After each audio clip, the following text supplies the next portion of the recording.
Hello and welcome to the Safety Protocol Implementation Plan and ISP Training YouTube video, where in this video we're going to go over some of the most important documents that you'll encounter as a direct support professional and ones that you'll need to be familiar with as a DSP. We'll start with the ISP, which is going to be the thing that we are basing this entire thing off of. The ISP is an initial for individual support plan, as you can see here, and this is an example of the template for an ISP. Not a lot of the information is going to be filled in here, and it's because we can't show you the ISP of a real individual, but we can show you what the document looks like and what will be contained in the ISP. Now, the ISP is going to have the client's name, it's going to have the effective dates, and it's going to include a lot of things about the client. It's going to have an about section at the top, things that are important, how to best support this client. It's going to have desired outcomes, which is a very important part that we will revisit, and then key steps and goals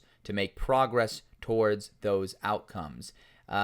We'll continue down. There's a lot of things in the ISP, but what's going to matter outside of that is going to be the risk management plan and known risks, where it will outline some of the known risks that this client has. It might be that they have choking, or they might wander off too much in public and are at danger of getting lost or something like that. It will describe those risks in detail and what to look out for and how to best help with those risks. And then there's going to be a lot of other stuff. It ends with a signature page. That is what an ISP looks like. Every client you work with is going to have a signed ISP by us, but most of the time as a DSP, you will not even be accessing the ISP. We don't send the ISPs out to DSPs, but if you're a more experienced DSP and you have experience looking at ISPs and you are comfortable with what you're looking at, you can always request and we can absolutely send you the individual service plan so you can look at the master document that outlines their goals, health issues, and some of the protocols in place. Now, instead of receiving the ISP, what you'll receive are two other documents, which are in the title of this video, which are your implementation plan and safety protocols for that client. Basically, what those things will be is the safety protocols will be using what is on this document, the ISP, and is under the identified risks. So here we have the known risks. They would list maybe choking / aspiration as a known risk. And what the safety protocols would do is include the protocol you need to follow in the case of a client choking or having aspiration. This might include being able to do the Heimlich maneuver, monitoring the client for signs of choking, like struggling to breathe, or maybe different color and grasping at the throat.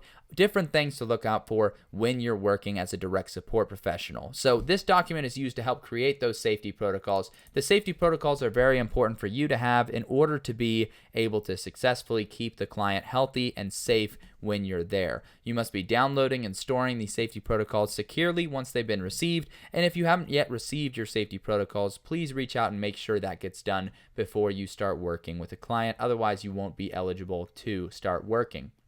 The other aspect of the ISP that is used is the desired outcomes. The desired outcomes are what is used to give you your implementation plan. The implementation plan is going to be a word-for-word copy of the desired outcomes and the key steps and goals. So if one of the desired outcomes was get involved in the community for this client, and the key step and goal was look for events to take the client to, this is a simplified version, but it would say essentially this in your implementation plan. It would say one of the desired outcomes is to get involved in the community and to look for events to take the client to. So those are the things you would do in the day-to-day when you're working with a client. Some people wonder, what am I going to be doing for them? This is where we identify those things you'll be doing to help them progress towards their desired outcome, which in this case would be getting involved in the community. So everything really gets built off of the ISP. You can totally always have access to the ISP if you opt in for that, and we can absolutely send you a copy. You just have to let your hiring coordinator know, and we can get you that. Confidentiality is going to be very important when you're in this position and when you're receiving these documents, including the ISP, the implementation plan, and the safety protocols.